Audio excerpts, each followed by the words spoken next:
my favorite. It's Judd's Hockey Show.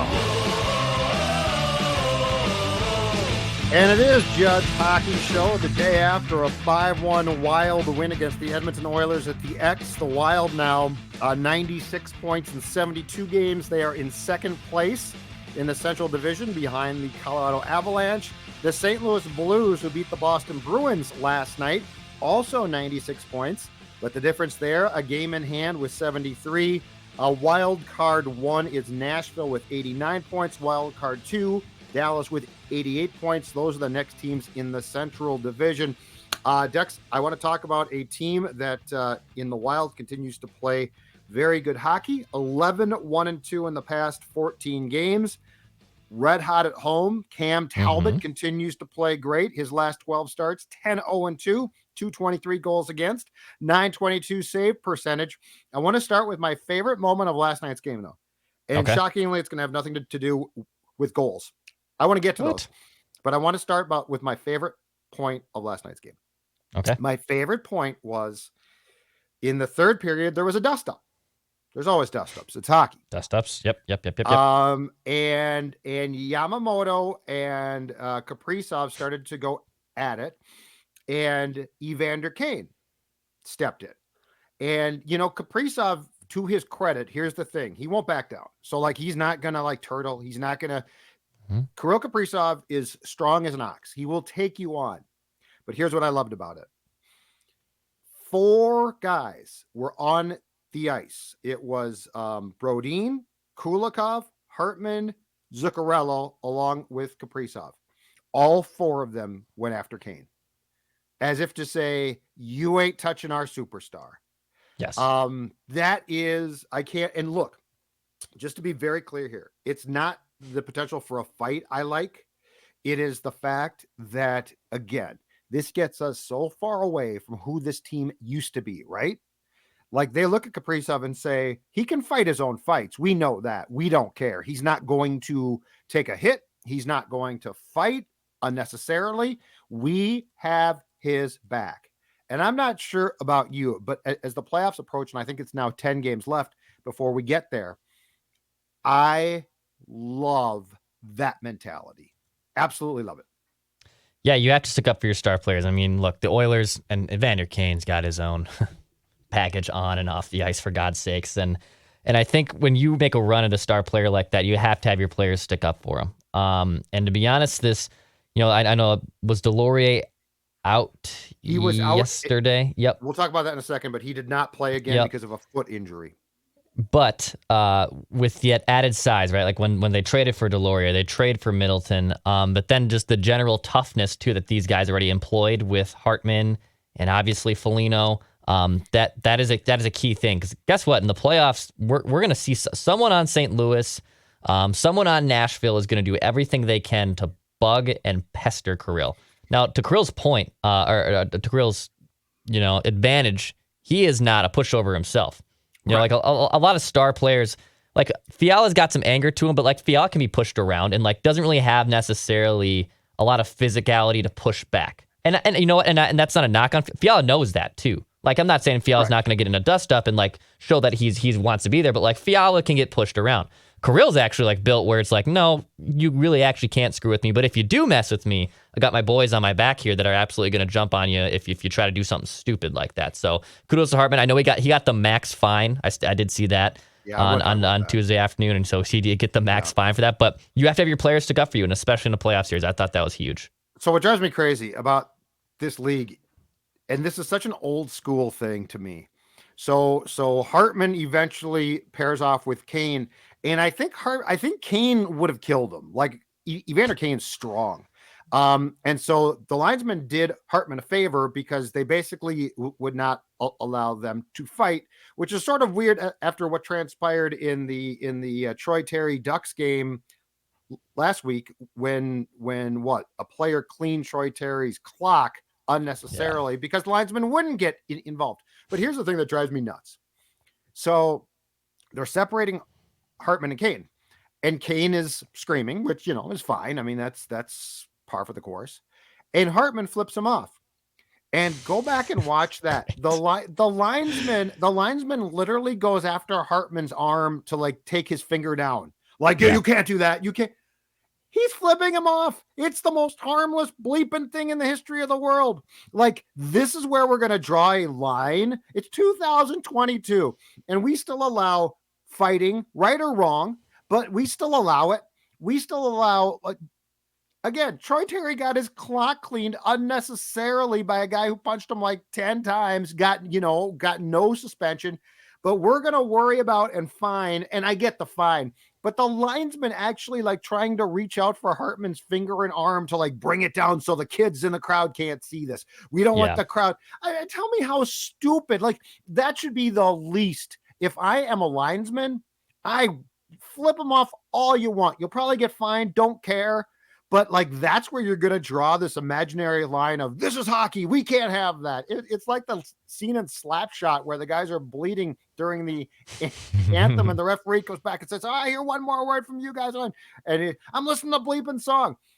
Why are we worried about Ryan Hartman extending a middle finger to Evander Kane?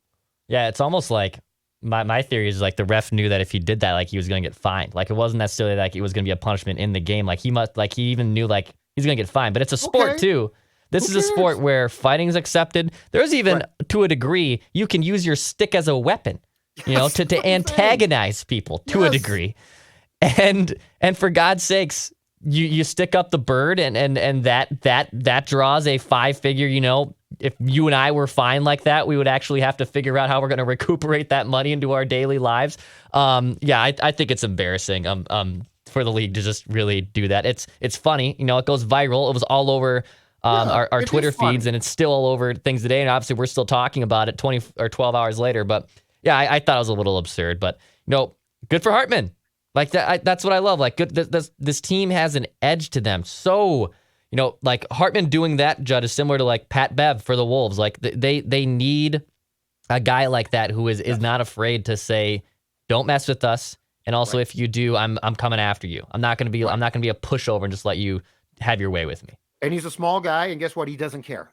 But I love the fact that not one, not two, not three, but four, everybody on the ice who could came to Kaprizov's defense, because to me that sends a message too.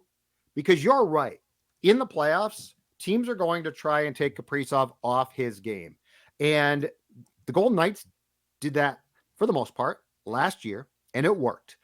But this time around, I think it needs to be different. And so I love this, that they are all going to step up and take charge. But by the way the Troy Terry fight I was thinking about was against the Arizona Coyotes. Jay Beagle jumped him and punched him like 10 times. But we're worried about a middle finger here. Yeah. Ryan Hartman, okay? Explain this one. Last night, 2 more goals. Yep. So right now, I believe he has more goals this season than he had in the previous 3 years combined. Ryan Hartman is at 29 goals, and I believe he had 28 in the previous 3 years combined. This is one of the most incredible breakout years in this team's history. And furthermore, it is a testament to the fact that this team is going to have a 30-goal scorer. He must be the most reasonably priced 30-goal scorer in the league. Like Ryan Hartman signed a well below market contract to stay here. But when we talked about the center position and the Kaprizov line at the start of the year, and I think we both essentially surmised at the time it would probably have to be Ek playing center on that line.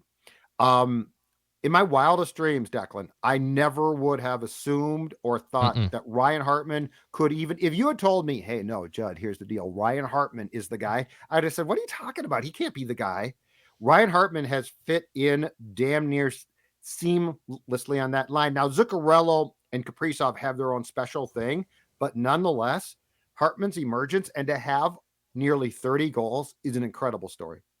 Yeah, no doubt. I mean, look, he was a first-round pick. He was drafted 30th overall by Chicago, and actually in his age 22 season, scored 19 goals, but then kind of just got relegated to being a bottom six dude and carved out a nice little role there with Nashville and then even with the Wild when he first came here. But yeah, he's kind of put it all together here, and there's without a doubt a benefactor of playing next to Kirill Kaprizov and Matt Zuccarello. So his game is upped a little bit more there. If he was playing still in that bottom six role, like if you flipped Ek and Hartman. I don't know if Hartman has 29 goals and is, having this career season necessarily points wise.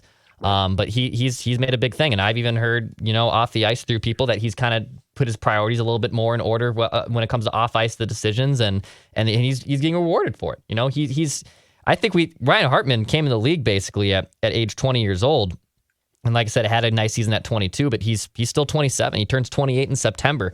So he's still actually kind of a little more sprier in his game. And he's got 6 game-winning goals this year, too. Like, he's actually got a little clutch gene to him. Oh, it's 6, huh? Yeah, he's got 6 game-winning goals this season. Corsi-wise, analytically, he's been very, very solid. In the face-off circle, he's not the best. He obviously has a lot of opportunities to win face-offs, and he doesn't win a lot of them, but he's having a career season. They're deploying him in the offensive zone a ton, obviously, with that top line, and this just gives the Wild more firepower. Like, if you take away Kirill Kaprizov, you have other players that can score goals for you, and that's what they need in the playoffs. If I told you back when we were basically doing our preseason shows, if I had told you that the top 2 lines were going to be centered ultimately, and for a long time too, by Ryan Hartman and Frederick Gaudreau, what would you have told me about your probability of Wild success? I would say like wild card team. I would have been like, I don't think they're going to be basically flirting with being a home ice advantage team. I wouldn't have said that they're locked to be that, which is obviously like they're trending to be here with about 9-10 games left in the season. I would have said wild card and cute team, but would have said you need to go make a trade. You need to go get another center. You have to go get more firepower. And that hasn't been the case at all. Absolutely. I mean, we kept saying that too. I was convinced, and I give him credit. Bill Guerin came on this show and said, you guys need to stop. And we're like, but you need a center. He's like, yeah, you don't understand. That's impressive. So playoff time is coming. Playoff time starts for the National Hockey League in May, Declan Goff. But you know what else is around the corner? May 8th, Declan Goff, is Mother's Day.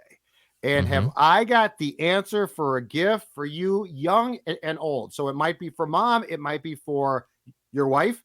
It is this. Spiral light candles. And now I'm going to show you this too. So here's the box.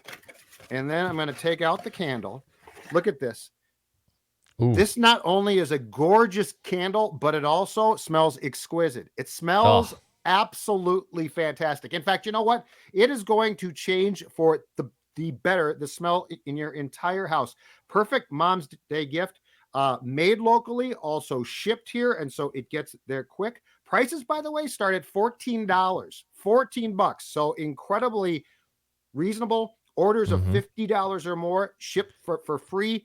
The great thing too, this is not a cliched gift. The wife or your mom will absolutely love this. I love candles. I have candles burning in my apartment all the time. A lot of people do, and I'm telling you right now, these things smell great. Spiral Light Candles. Go to spirallightcandles.com, and again, a wide variety of candles, a wide range of prices as well. And because it's local, it ships from here. So we are talking about basically you go online, put in what you want. It goes out that same day. So spirallightcandles.com. The wife, your mom will love it. It's a great idea. All right. Your guy, Kevin Fiala. Yeah. I want to talk about his second goal last night, which got him up to 26. Did you see the goal on Koskinen short side? And now Koskinen has to stop that puck. I get that. Nonetheless, though, great shot. And here's the thing, too. The Wild goals, and this was impressive. And this is a really, really positive thing, I think, as the playoffs approach. That goal was another product of a forecheck last night that was outstanding. The Wild was going not just to the net, but and I'm talking about Kaprizov. I'm talking about Fiala. They were going and getting the puck and forcing bad plays by the Oilers defenseman Duncan Keith, I think, on the first goal, completely butchered the play. But the point is, when Kevin Fiala, and we've talked about this before, but Declan, when Kevin Fiala can combine his skill, which is off the charts, with his work, he's damn hard to beat. Because last night he made a couple plays that were want-to plays, and then he turned those into skill plays. And that goal was a gorgeous shot, but it started not because of skill. It started because he worked his butt off. Yeah, I mean, he's a talented player. You notice him a lot. You notice him whether he's doing bad things or good things like this. And, in the last 42 games, so since the Winter Classic, since the new year, in those 42 games, 20 goals, 25 assists, 45 points. He's been phenomenal. He's shooting the puck a ton, but he's also converting them at a decent rate. And this is exactly, the Robin that you need to Kirill Kaprizov. Like if Kaprizov gets shut down, I now have a pretty good trust that he's going to be able to score you those goals. Like, Matthew Boldy, I think, is who I know got hurt, but kind of chugged along there in the month of March. He kind of was more of a passenger, but he's still very vital to that line. And Fiala still has the ability to take things over. Like Fiala was the game breaker and was the Wild's best player pre-Kirill Kaprizov for, about that 60 to 70 game sample size. But he's the exact perfect complementary piece you need. Like, you need other players to score you goals, especially in the playoffs. And I just have this feeling, too, that he's going to even score some big-time playoff goals. Fiala's? Fiala. Could totally see that. Could totally see that. And especially, and I mean, this is the thing, because his skills are great. Like he's not Kaprizov, but he is a very skilled player. When he works, too, he's a star. Kaprizov is a superstar, so I'm not comparing him. Yeah, but when Kevin Fiala works and combines work with a skill set that I think is consistently there, and look, is he going to make a bad play, a bad pass? Absolutely, he does. Mm-hmm. That's the good with the bad, or in this case, the bad with the good. But that being said, when you watch what he did on his second goal last night, when he worked that puck, when he worked his butt off, and made a play on which he then rewarded himself, that's a great play. The first goal was a pass from Boldy, which is a great pass. Go back and watch it. It's in the slot. It's a great play. I actually think the time off rejuvenated Boldy to a certain point. Since he got back, he's looked really, really fresh. He's looked really good. And Boldy's another weird one because his skill set is actually very high. I still contend that he is a center without the responsibilities of one. He's got a feel for the game, and I guess what you would call hockey smarts that are really, really high. And he does a lot of things that basically scream center. But I think if he had all the responsibilities that go with that job, which is why Gaudreau is good there, that it's probably smart to have him on the wing. But I'm with you. I think that line, playoff-wise, this partially depends on Gaudreau a bit, but that line could definitely be the line that you didn't have against the Golden Knights, which is, okay, Kaprizov, Hartman, Zuccarello are being slowed. What's next? Because it can't be X line. So what's next? Well, potentially Gaudreau, Fiala, Boldy. Yeah, I really think the line just screams game-winning goals. Like I can just see them scoring a big-time game-winning goal that they need in the postseason. I think I might. We do write that down on this show. Might have to do that. Write that down. So the playoffs start in May, but let me tell you about something, Declan Goff, April 28th, which is a Thursday. And now you're saying, Judd, why are you talking about an arbitrary date later this month? And I'm going to tell you right now why. Because that's the first round. That night is the first round of the National Football League draft. And that is a night that you can find Phil Mackey, Judd Zolke, Declan Goff at the Surly Brew Hall, where we will be hosting the first, I guess you would say, Purple Daily Draft Party. TVs in play, doors open at 3, 6 o'clock we start. We're going to be giving away a TV, and we're also going to have available, thanks to our friends at Surly, Before I Die, which is a special beer made for that night, which is going to be on tap. And need I say more? Before I Die, we all want to see the Vikings win a championship. From me at 52 to Dex at what, 28? We 29. all 29 now. You're getting old. We all want to see the Vikings win a championship. But how can we toast that? With a Before I Die. It's going to be a fun event. Again, doors open at 3. We start at 6. Make plans. Join us. And by the way, let's see here. I'm trying to remember, Declan. What are people going to have to pay to attend? $0. $0. Getting in for free, baby. You can get in for free. Go to the brew hall. Buy this before I die. Get a Surly Supreme even. I love me a good Surly. I'm hoping for nice weather because once the weather warms up, I love my Surly Supremes. Drips and drops too.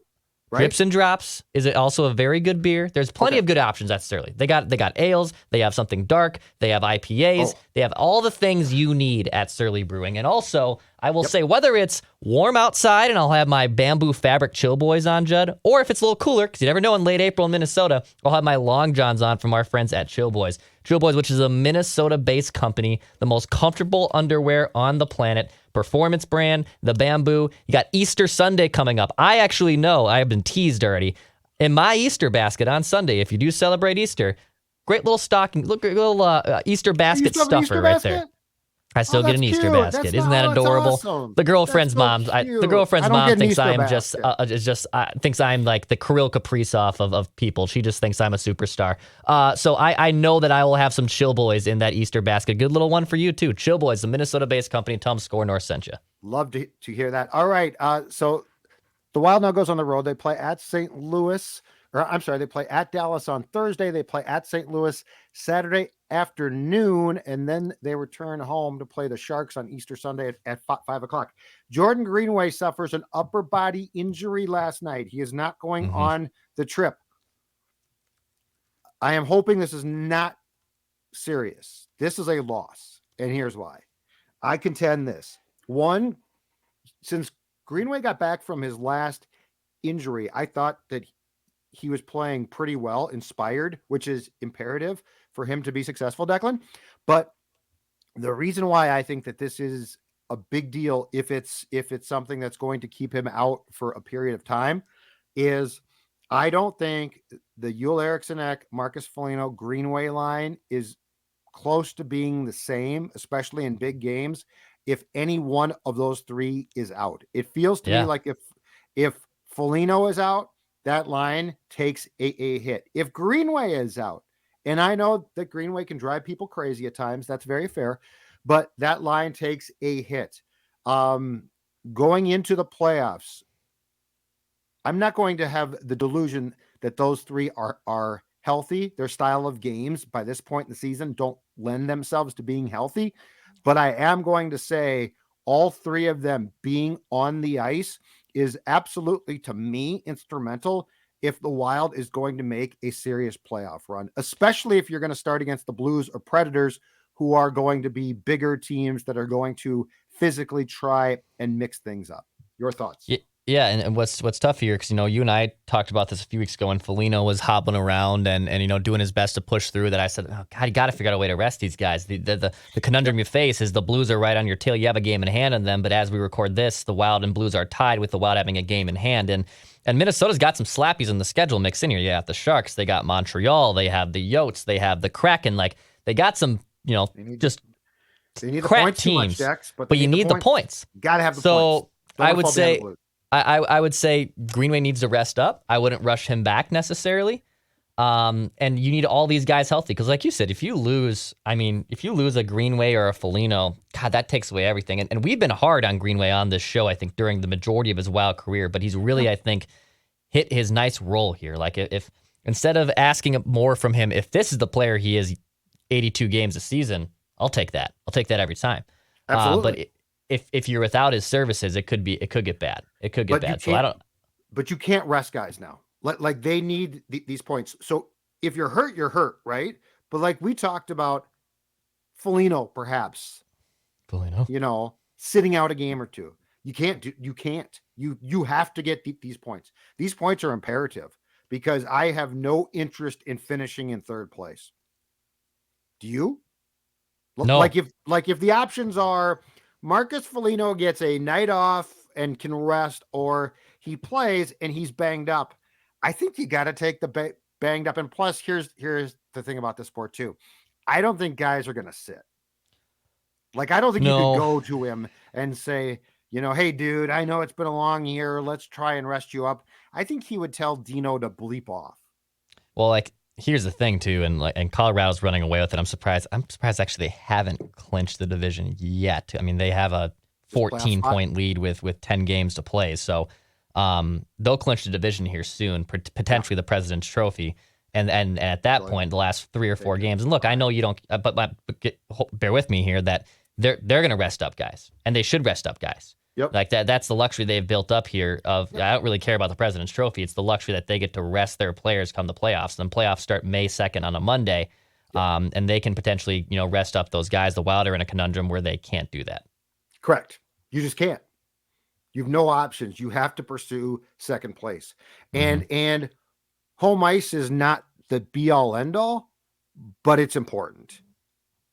It's important for matchups. It's important, I think, for the crowd, which is going to help you. Oh yeah. I have no interest in playing Game 7 again on the road. No. Too, right? No, You did that last year. St. Louis, Nashville are tough. So, all right, we have talked enough. As I said, the Wild plays the Stars tomorrow night in Dallas. I believe we might do a post-game one then, or if nothing else, on Friday. Another edition of Judd's Hockey Show is in the books. He's Declan. I'm Judd. Pass, shoot, score.